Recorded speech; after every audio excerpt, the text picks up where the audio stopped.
నమస్కారం, బతుకమ్మ సమాచారానికి స్వాగతం.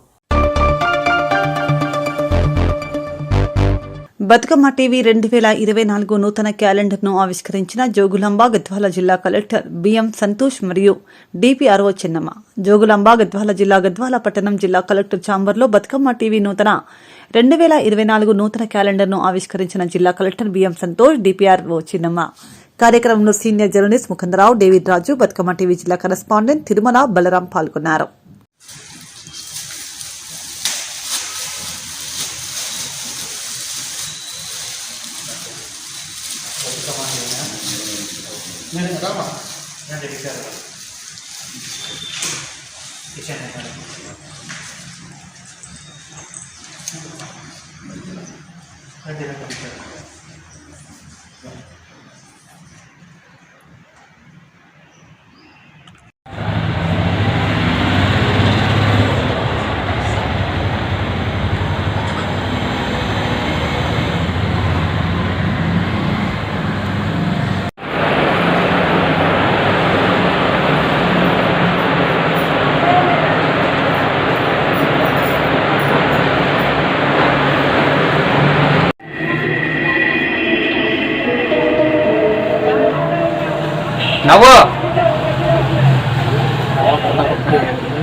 నువ్వు ఒకటి మాది తిప్పి పట్టుకో.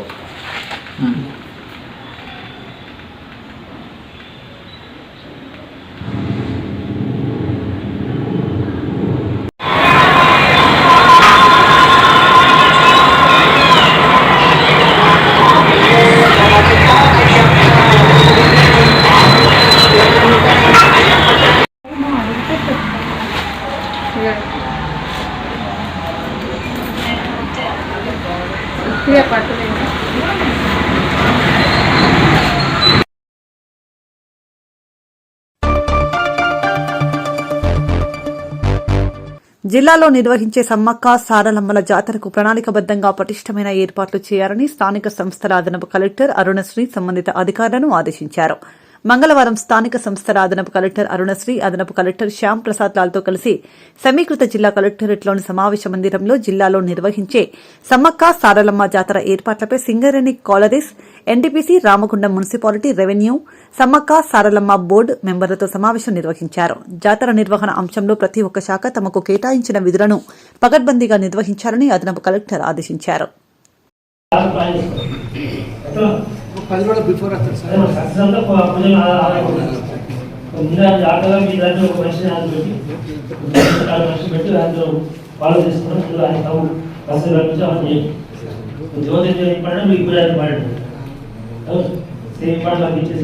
ప్రచారం చేసుకోవడం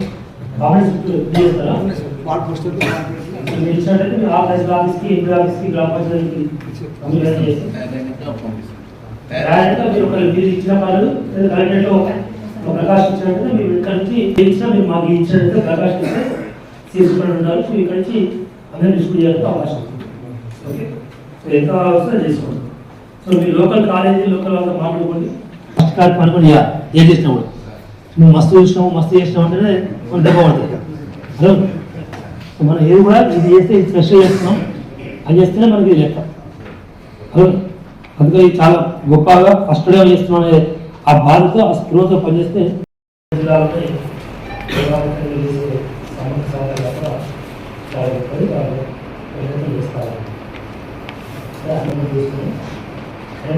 ప్రభుత్వ పని చేస్తున్నాం. ప్రధాన కార్యక్రమాలు 3 చేస్తామని ఒకటి అక్కడే కావాల్సిన పని ఎక్కువగా ఉండేది పోలీస్ శాఖ ఉంటుంది. సో ట్రాఫిక్ రెగ్యులేట్ చేసుకోవటము, అక్కడ ఉన్న నల్లవలసిన అరేంజ్ చేసుకోవడం, ముఖ్యంగా సమ్మక్క సారంగా వచ్చేటప్పుడు పెట్టేటప్పుడు సో అవన్నీ ఏర్పాటుగా చూసుకోవాల్సిన మన పోలీస్ శాఖ వాళ్ళు ఉంటుంది. అది మీరు ఇట్లా 2 సంవత్సరాల నుంచి వెల్ ఎక్స్పీరియన్స్ ఉన్నారు. సో ప్రధానంగా అన్నీ కూడా ఆ ప్రాంతంలో అది ఒకసారి వారు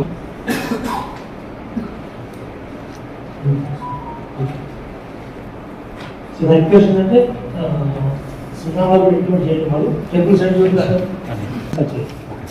ఒకటి నువ్వు చెప్పుకుంటా ఉన్నాను. సో మీ ఏర్పాటు చాలా ఉన్నాయి. సో అంటే మున్సిపల్ కార్పొరేషన్, మున్సిపాలిటీస్, గ్రామ పంచాయతీ ఈ జాతర జరిగితే మన పని ఎక్కువ ఉంటుంది. సో రెండు వాళ్ళ వస్తారు మన యొక్క పని చేసి వెళ్ళిపోతారు తప్ప ఇది పని చేస్తున్నా బాగా. సో అందుకని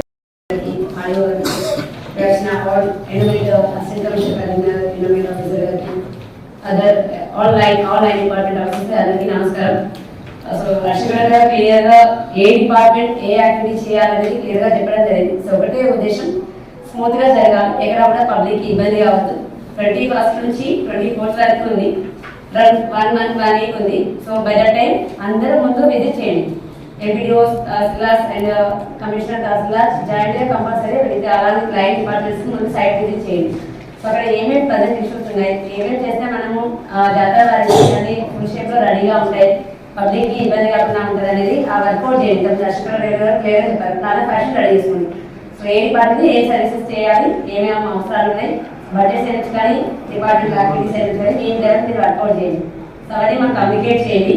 సో ఒకటి ఇంతకు చెప్పినట్టుగా పబ్లిక్ కి ఇబ్బంది కావాలి. అల్టిమేట్ గా పబ్లిక్ కి ఇబ్బంది అయితే చాలా డిస్ట్రిక్ట్ అడ్మినిస్ట్రేషన్ కి ఇబ్బంది ఉంటుంది. అలాంటి స్మూత్ గా జరగాలి, పాజిటివ్ ఫీడ్బ్యాక్ ఇవ్వాలి. బాగా అరేంజ్ చేశారు. పెద్ద శంకరంపేట మండల పరిధిలోని కమలాపురం గ్రామంలో శ్రీ అయోధ్య శ్రీరామ అక్షింతల వితరణ కార్యక్రమం జరిగింది. ఉదయం గ్రామంలో ఉన్న హనుమాన్ మందిరంలో అక్షింతల కళాశాలకు ప్రత్యేక పూజా కార్యక్రమాలు నిర్వహించి శ్రీరామ జన్మభూమి తీర్థక్షేత్ర ట్రస్ట్ సభ్యులు గ్రామంలో ప్రతి ఇంటికి అక్షింతల వితరణ కార్యక్రమం చేపట్టారు. ఈ నెల 22న జరిగే భవ్యరామ మందిరంలో బాలరాముడి ప్రాణ ప్రతిష్ఠ అనంతరం అందరూ అయోధ్య శ్రీరామ అక్షింతలను ఆశీర్వచనంగా స్వీకరించాలని, 22 రాత్రి ఇంటి గుమ్మం ముందు 5 శతాబ్దాల కళ నెరవేరుతున్న సందర్భంలో 5 దీపాలను వెలిగించాలని అన్నారు. మనకు గత 2 సంవత్సరాల క్రింద మన రామనిధి సేకరణ ద్వారా ప్రతి గడప గడపకు రామనిధి సేకరించి ఈ రోజున మామూలుగా అయోధ్యలో భవ్య రామ మందిర నిర్మాణం ఆల్రెడీ జరుపుకున్నాం మనం. తర్వాత ఈ జనవరి 22వ తారీఖు రోజున అయోధ్య ప్రాణప్రతిష్ఠ అంటే బాలరాముని మామూలుగా ఏంటంటే ప్రాణప్రతిష్ఠ ఉంది. దాని గురించి అని చెప్పేసి ఆ రోజు ఆ ప్రాణప్రతిష్ఠ కార్యక్రమంలో నరేంద్ర మోడీ గారు, తర్వాత ఏంటంటే ఆర్ఎస్ఎస్ సర్సంఘ చాలక్ మోహన్ భాగవత్ గారు ఇద్దరు చేతుల మీదుగా ఆ రోజు ప్రాణప్రతిష్ఠ జరుగుతుంది. దీని గురించి అని చెప్పేసి శ్రీ రామ జన్మభూమి అయోధ్య క్షేత్ర వారు ఏం చేశారంటే ప్రతి గడప గడపకు ఆ రోజున ఏ మాదిరిగా అయితే రామనిధి సేకరించడం జరిగిందో గడప గడప నుంచి ఈ రోజు కూడా ప్రతి గడపకి ఈ యొక్క అక్షంతలు అందించేటువంటి కార్యక్రమాన్ని వాళ్ళు పూనుకొని ఒక గ్రామస్థాయి కమిటీల ద్వారా అందరి పెద్దలతోని మాకు గ్రామాల్లో ఉన్న ప్రతి కుటుంబాన్ని నిద్రలేపి అందరిని మొత్తం మంది ఈ యొక్క రామకార్యంలో ఆ రోజు ఏ విధంగా రామచంద్రుడు ప్రతి కార్యంలో ప్రతి ఒక్కరిని మామూలుగా ఏ విధంగా భాగస్వామ్యం చేశాడో ఈ రోజు కూడా మనం అందరం కూడా ఊర్ల కుటుంబం అంతా కూడా భాగస్వామ్యం చేసుకుంటూ ఈ రోజు ప్రతి ఇంటికి గడప గడపకి ఈ యొక్క అయోధ్య రాముని అక్షంతలు పూజిత అక్షంతలు మామూలుగా అందించాలి. అయితే 22వ తారీఖు రోజున మనకు ప్రాణప్రతిష్ఠ కార్యక్రమం అయిపోయిన తర్వాత సూర్యాస్తమయం తర్వాత ఆ రోజున అయోధ్య రాముడు సీతమ్మ వారితోనే అయోధ్యకు వచ్చినప్పుడు ఏ మాదిరిగా అయితే మనం దీపోత్సవం దీపావళి జరుపుకున్నారో అదే మాదిరిగా ప్రతి ఊరు ప్రతి కుటుంబం అంతా కూడా మొత్తానికి ఎందుకోసం ఆ రోజు ఒక ఇంటి ముంగట 5 దీపాలు వెలిగించి ఈ 5 దీపాలు ఎందుకోసం అంటే 5 సంవత్సరాల యొక్క 500 సంవత్సరాల కళ కాబట్టి ప్రతి 100 సంవత్సరాలకు ఒక దీపం చొప్పున శతాబ్దానికి ఒక దీపం చొప్పున 5 దీపాలు మనం వెలిగించుకొని ఆ రోజు దీపోత్సవం జరుపుకొని ప్రతి ఊరంతా కూడా దీపావళి కార్యక్రమం పండుగ జరుపుకోవాలి. ఇది ఈ రామకార్యంలో అందరూ పాల్గొని విజయవంతం చేస్తారని మనస్ఫూర్తిగా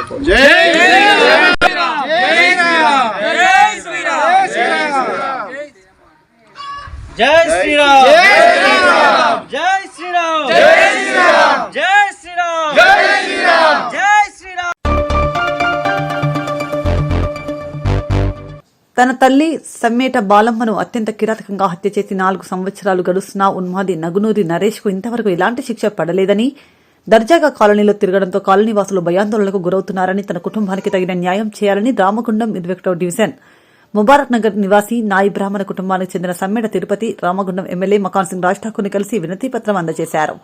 సందర్భంగా సమ్మేట తిరుపతి మాట్లాడుతూ ఎమ్మెల్యే రాజ్ ఠాకూర్ స్పందించి తమకు అన్ని విధాలుగా తగిన న్యాయం చేస్తారని హామీ ఇచ్చినట్లు తెలిపారు.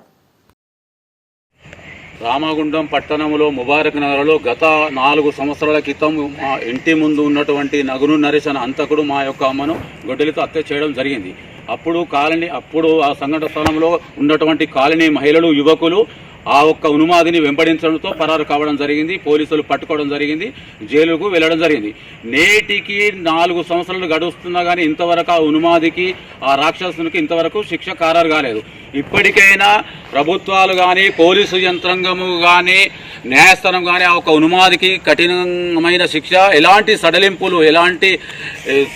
సడలింపులు ఇవ్వకుండా, ఎలాంటి కాలయాపన చేయకుండా శిక్షించాలని మా కుటుంబం కోరుకున్నది. అలాగే ఈరోజు గౌరవ ఎమ్మెల్యే గారికి మేము మా కుటుంబం నుండి ఈ కాలనీ మహిళలము యువకులము వెళ్ళి ఇప్పుడు వినతి పత్రము ఈ యొక్క సమస్య మీద ఇవ్వడం జరిగింది. ఎమ్మెల్యే గారు ఇది ఒక చాలా బాధాకరమైన విషయం కాబట్టి దీనికి మీ కుటుంబాన్ని ఆర్థికంగా మేము మా ప్రభుత్వాలు ఆదుకుంటాయని చెప్పడం జరిగింది.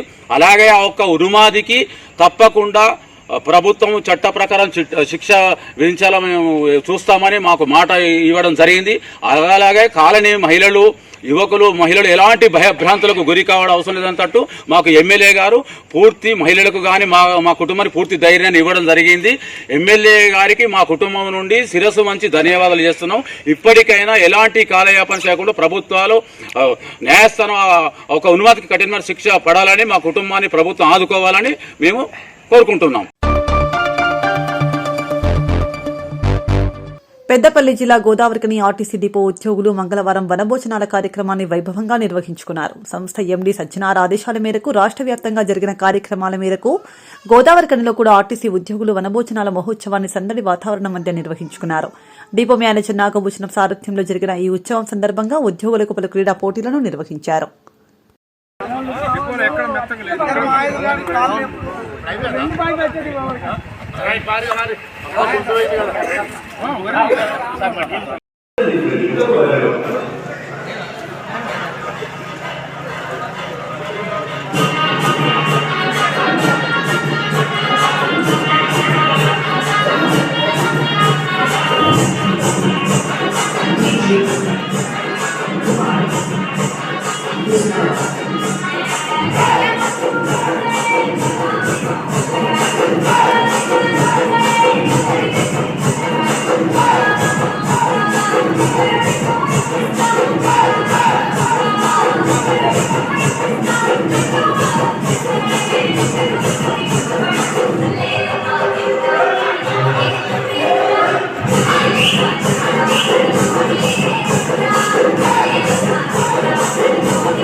నమస్తే అందుకే చూస్తా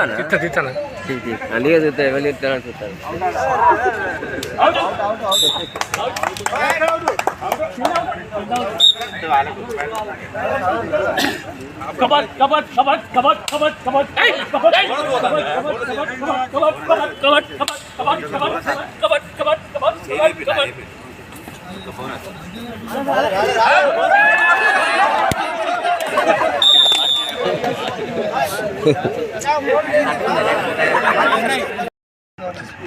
ఈరోజు మరి రాష్ట్ర వ్యాప్తంగా మన VC and MD Shri Sajjanar గారి ఆదేశాల ప్రకారం వనభోజనాల కార్యక్రమం కండక్ట్ చేస్తున్నాం. మరి వనభోజనాలు అంటూ బయటికి వెళ్తే మళ్ళీ ప్రజలకు ఇన్కన్వీనియన్స్ కాకుండా ఆ వనభోజనాల పేరుతో డిపోలోనే మేము భోజన కార్యక్రమం ఏర్పాటు చేసుకుంటున్నాం. మరి ఈ సందర్భంగా మరి డిఎం గారి ఆధ్వర్యంలో స్పోర్ట్స్ అవన్నీ కొన్ని కార్యక్రమాలు పెట్టి అందరిని ఇన్వాల్వ్ చేస్తూ భోజన కార్యక్రమం ఏర్పాటు చేసుకుంటున్నాం. మరి ఈరోజు ఈ కబడ్డీ టీంలో 2 టీంలు కూడా చాలా స్పోర్టివ్గా పార్టిసిపేట్ చేసినాయి. మరి ఆ ఏజ్ అవన్నీ మర్చిపోయి మళ్ళీ చిన్నపిల్లలాగా స్పిరిట్తో చేశారు. మరి పాల్గొన్న వాళ్ళందరినీ కూడా పేరు పేరున అభినందిస్తున్నాను. మరి ఈ కార్యక్రమం మిగతా కార్యక్రమాలు కూడా అందరూ పార్టిసిపేట్ చేసి విజయవంతం చేయాలని, ఈ భోజన కార్యక్రమాలు కూడా అందరూ పాల్గొనాలని మీ అందరినీ కోరడమైంది. ఇదంతా కూడా మీలో టీమ్ స్పిరిట్ డెవలప్ కావడం కొరకు మరి దాని కొరకు ఇది ఏర్పాటు చేయడం జరిగింది. మరి ఈ కార్యక్రమంలో మన పీఈటీ గారు పేరు సార్ మీరు లక్ష్మణ్ గారు పాల్గొని ఈ కార్యక్రమాన్ని విజయవంతం చేసినందుకు వారికి కూడా అభినందించడం జరిగింది.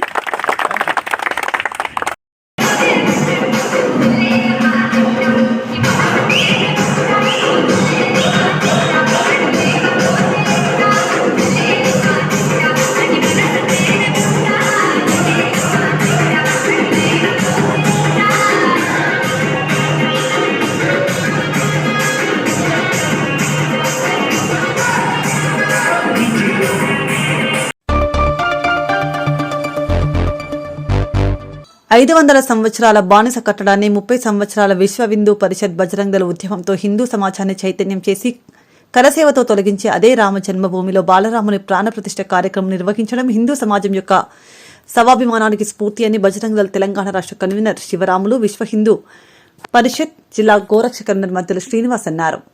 అయోధ్య శ్రీరామ జన్మభూమి నుండి వచ్చిన శ్రీరాముని అక్షింతలు గడప గడపకి పంపిణీ కార్యక్రమం చేపట్టారు.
పోరాటంతో 3 లక్షల మంది ఆత్మ బలిదానాలను చేసుకొని అయోధ్యలో వదే రామ మందిర నిర్మాణంలో జరుపుకున్న యావత్ హిందూ సమాజం ఒక్కొక్కరు 10 రూపాయల చొప్పున 50 రూపాయల చొప్పున తమకు దోచినంత ఇచ్చి రామ మందిరాన్ని నిర్మిస్తున్నారు.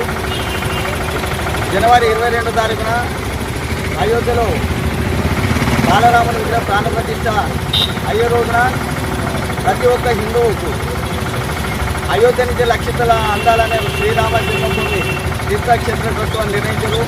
ఆ నిర్ణయించిన కార్యక్రమంలో ఈరోజు గోదావరి కానీ గాంధీనగర్, హనుమన్ నగర్, వినోబా నగర్ ఏరియా ప్రాంతం అక్షంతల విధానం జరుగుతుంది. ఆ రోజు 22 తారీఖు నాడు ప్రాణప్రతిష్ఠ అయిన రోజు ప్రతి ఒక్క ఇంటిలో దీపావళి పండుగ వాతావరణాన్ని నిర్మించుకోవాలని హిందూ సమాజంతో పిలుపునిస్తున్నారు. జై శ్రీరామ్. జై శ్రీరామ్. ఈరోజు గోదావరి ఖనిలో అత్యంత వైభవంగా ఈ యొక్క అక్షంతల అయోధ్య నుండి వచ్చినటువంటి అక్షంతలను శోభయాత్ర చేయడం జరుగుతూ ఉంది.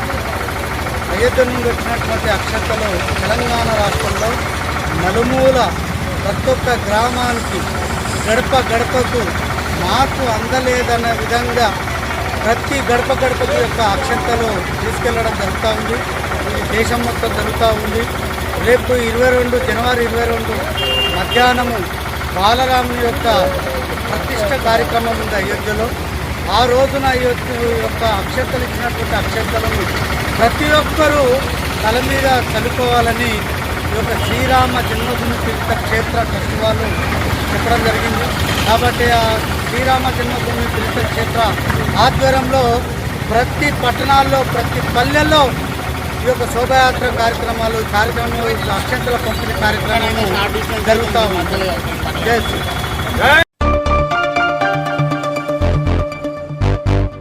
ప్రభుత్వం అందించనున్న గృహజ్యోతి పథకంలో 200 యూనిట్ల కరెంటు ఉచితంగా పొందడానికి విద్యుత్ బిల్లు పెండింగ్లో ఉంటే కొంత మేరకైనా చెల్లించాలని, కనెక్షన్ లేని వాళ్లు నూతన కనెక్షన్లకు దరఖాస్తు చేసుకోవాలని Peddapalli TSN PDCL superintending engineer Bonkuri Sudarshanam సూచించారు.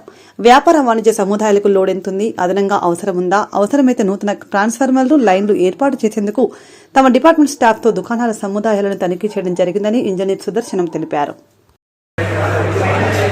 ఈరోజు 8వ తేదీ జనవరి గోదావరిఖని పట్టణంలో ఈ యొక్క విద్యుత్ కనెక్షన్ల యొక్క పరిస్థితిని తెలుసుకోవడానికై పెద్దపల్లి జిల్లాలోని ఇంజనీర్సు, అకౌంట్ స్టాఫ్ మరియు O&M స్టాఫ్ అందరూ కూడా రావడం జరిగింది. ఈ యొక్క మార్కెట్ తర్వాత కమర్షియల్ సర్వీసులు అన్నింటినీ కూడా తనిఖీ చేసి వాటికి ఉన్న లోడ్ ఎంత ఉన్నది, అధికారికంగా ఎంత ఉన్నది, అదనంగా ఇంకేమైనా లోడ్ అవసరం ఉందా, వాటన్నిటిని కూడా పరీక్షించి ఈ యొక్క గోదావరిఖని పట్టణంలో ఇంకా నూతనంగా ట్రాన్స్ఫార్మర్లు, లైన్లు ఏమైనా అవసరమైతే ప్రొవైడ్ చేయడానికై మేమందరం రావడం జరిగింది. ఇక్కడ ఉన్న మీటర్ల పరిస్థితి ఏ విధంగా ఉన్నది, వారి నుంచి వచ్చే రెవెన్యూ కలెక్షన్స్ ఏ విధంగా ఉన్నాయి, వారికి మా నుండి అందే సేవలు ఏ విధంగా ఉన్నాయి అనే దాన్ని తెలుసుకోవడానికి అన్ని కమర్షియల్ యొక్క దుకాణ సముదాయాలన్నింటినీ కూడా మా వాళ్ళతో డిపార్ట్మెంట్ స్టాఫ్తో ఇన్స్పెక్షన్ చేయించడం జరిగింది. ఎలాంటి అవసరాలు ఉన్నా కూడా ప్రజలు కూడా మమ్మల్ని ఎప్పుడైనా సంప్రదించవచ్చు. వారికి టోల్ ఫ్రీ నంబర్ 1800-425-0028 ఉంది. ఏ సమయానన్నా మీరు కాల్ చేసి మీకు అవసరమైన సేవలు పొందవచ్చు. అదేవిధంగా ప్రతి కరెంటు బిల్లు మీద మా యొక్క అసిస్టెంట్ ఇంజనీర్ యొక్క నంబర్ ఉంటుంది. మీకు విద్యుత్ సేవల ఎటువంటి సేవ కావాలన్నా కానీ ఆ నంబర్లో మీరు కాల్ చేసి తెలుసుకోవచ్చు. వినియోగదారులందరూ కూడా ఈ యొక్క గృహజ్యోతి ప్రభుత్వం ఏదైతే పథకాన్ని ప్రవేశపెట్టిందో దాన్ని మీరు అందరూ ఉపయోగించుకోవాలంటే ఎవరైతే ఎలక్ట్రికల్ కనెక్షన్ లేకుండా డైరెక్ట్ వాడుకుంటున్నారో వాళ్ళందరూ కొత్త సర్వీసులకు అప్లై చేసుకోవాలా. ఎవరైనా బిల్ స్టాప్ యూడీలో సర్వీసు నుండి ఆ బకాయిలు చెల్లించడం లేని వారు కొంత మొత్తంలో కనీసం పార్షల్ అమౌంట్ అన్న కట్టి వాటిని పునరుద్ధరించుకొని ఉమ్మడి కుటుంబాలు ఉన్న వాళ్ళు కూడా నూతన కనెక్షన్లకు అప్లై చేసుకోవాల్సిందిగా విన్నవిస్తా ఉన్నాం. ఇంకా SC/ST కన్జ్యూమర్స్ ఎవరైనా ఉంటే 0 to 101 ముందే ప్రభుత్వం ప్రకటించిన పథకం ఉంది. దానిలో కూడా మీకు ఉపయోగకరంగా ఉంటుంది. మనం ఇప్పటివరకే 22,000 కనెక్షన్లకు క్యాష్ సర్టిఫికేట్లు తీసుకోవడం జరిగింది. ఇంకొక 592 కనెక్షన్లకు కొత్త సర్టిఫికేట్లు ఇవ్వాల్సింది. కొన్ని చోట్ల తల్లిదండ్రులు, తాతలు చనిపోయినా కూడా మీటర్ కనెక్షన్లు అనేవి ఇప్పుడున్న వాళ్ళ మీద లేదు. ఇప్పుడు ఎవరైతే ఇంట్లో నివసిస్తున్నారో కొడుకులు కానీ భార్య కానీ వాళ్ళు కూడా చనిపోయిన వారి యొక్క డెత్ సర్టిఫికేట్ ప్రొవైడ్ చేస్తూ ఒక అఫిడవిట్ ఇస్తే, ఇప్పుడున్న వాళ్ళ క్యాస్ట్ సర్టిఫికేట్ ఇస్తే పేరు మార్పిడి అనేది చేయడం జరుగుతుంది. ఇది అందరికీ అన్ని తరగతుల ప్రజలకు పనిచేస్తుంది. కాబట్టి ఎవరైనా వాళ్ళ పూర్వీకుల పేరు మీద ఈ యొక్క సర్వీస్ కనెక్షన్స్ ఉంటే వాటిని కూడా నేమ్ చేంజ్ కొరకు అప్లై చేయగలరు. ఇంకా ప్రతి స్కీమ్ ఏదైతే ప్రభుత్వం నుంచి వస్తుందో మీ అందరికీ అది వర్తించాలంటే మీరు బకాయిలన్నింటినీ చెల్లించడం, ఈ యొక్క మీటర్లన్నింటినీ సరిగా చూసుకోవడం, అదనపు లోడ్ ఉంటే క్రమబద్ధీకరించుకోవడం మూలంగా ఇది సాధ్యమవుతుంది. ఇంకెక్కడైనా ట్రాన్స్ఫార్మర్లు అవసరం ఉన్నా, లైన్లు అవసరం ఉన్నా, ఎలాంటి సేవలు అవసరం ఉన్నా కానీ విద్యుత్ సంస్థ యొక్క ఆఫీసులను సంప్రదించాల్సిందిగా కోరుతున్నాను.